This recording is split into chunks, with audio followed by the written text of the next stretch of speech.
Willie is with us from Virginia Tech, and Willie, our protocol is that the media will raise their hands, we'll bring the microphone, they'll identify themselves, they'll ask the question, and we'll spend about 7 minutes with you or so. So out of the gates, first question for Willie up on the riser here. Go to the back of the room. Willie, Dennis Carter, WSCT in Lynchburg. It's been a long time since Tech went into a season not knowing who its quarterback is going to be. How unsettling is that for you coming into a new season? I wouldn't say it's unsettling. I'd say it's more exciting. This summer has been like any other, just because, like you said, there's always been a constant at quarterback between when I first got here, Tyrod, and then Logan. So we've known who to work with, and naturally you work with the starter more than you work with the backups.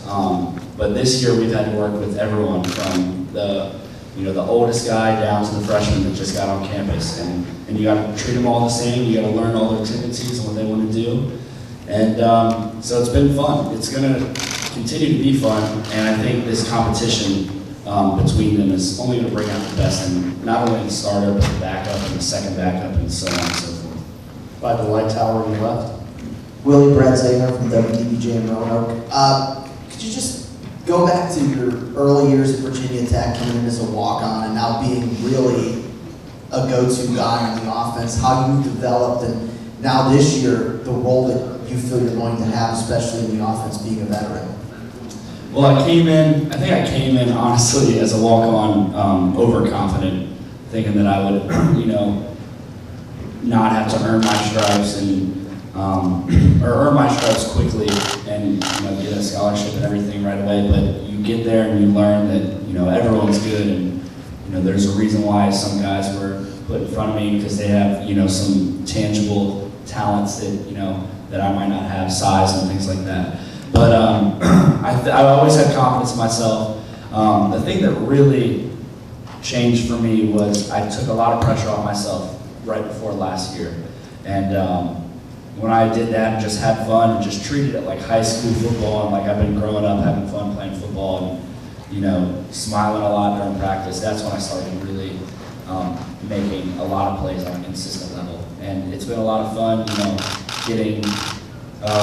getting some exposure as being a good player and making some plays and everything. But I'm ready to take that next step to become a great player, and especially for our team to go from a good team to a great team. Right here to our right. Willie, Dan Store Broadcast Media. You talked about the challenge of the quarterbacks that are vying for that starting role. How has it challenged you as you've grown up in this team, and kind of, like you said, you knew who your quarterback was going to be, and now you don't necessarily know that? Well, for me personally, like I was saying, taking a good step to a great step in terms of me personally, it's not only what I want to, but now because of this new quarterback change, it's necessary. It's absolutely necessary. Last year, I made some good plays, but I want to make every single play. All the really tough catches, I can't think of them as like, oh man, I really wish I made that. That would have been a really nice catch. It's got to be, I have to make that really nice catch. Because, whoever the quarterback is, it turns out to be, it's going to be their first year starting at Virginia Tech. So they're going to have some hiccups like everyone does their first year, and I have to bail them out of some mistakes that they make, and the same with the offensive line and the running backs and everything like that. So me personally, that's the way I see this quarterback competition, my role to help get the new quarterback accustomed, I guess. Our camera right here. Willie, Mark Larson, Chatham Journal, News, Syracuse. You talk about going good, great. 21 straight years in the bowl game, but it's been a few years since it's like it was a big bowl game. Are you guys feeling that drought program? Yeah, we definitely, it's not to our standard. When I first came to Virginia Tech, all I knew, my year that I redshirted, we won the ACC championship, went to the Orange Bowl. Second year, we lost in the ACC championship, still got there, only lost to Clemson going into the Sugar Bowl, and we got to the Sugar Bowl. So all I knew when I was younger was BCS bowls and big time stages. So it's I definitely don't like being in this, we've had just good seasons. We need great seasons. And I don't, the 10-win season streak thing that we had going was great, and, it was a nice stat, but I never was a big fan of, that being the standard of our success, because I don't really think about number of wins. I'm thinking about it's ACC championship for us, and I think our whole team has that sense of urgency throughout these summer workouts and everything. If one guy takes a play off or anything like that, he's getting yelled at, and it's an urgent yell. It's not a desperate yell, but it's an urgent, we don't have time for this, we gotta get rolling, because we gotta get back to where we were. And that's, if that's the mentality all 70 guys are gonna have, then we're gonna do some good things. Time for two more questions, one on this side and then the other on this side. Bob Holiday from Raleigh. Willie, last year, in an effort to end that big bull drought, Coach Beamer changed offenses. You're in the second year of Coach Muffler's offense now. Do you think you'll be more comfortable in it? What should we look for? I have to say, as one who watches games, it's hard to get used to Virginia Tech not being a pound the ball, run the ball, set up the pass kind of attack, but what should we look for?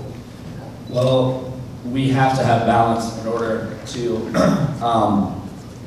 get back to the great seasons we were talking about. Another year is going to, do wonders, I think. Last year, the first spring right after the coaches came in, I always say you can't even really call it a spring because it was literally just football or playbook 101. It was learning how to huddle up and where to line up. Now this spring, we hit the ground running.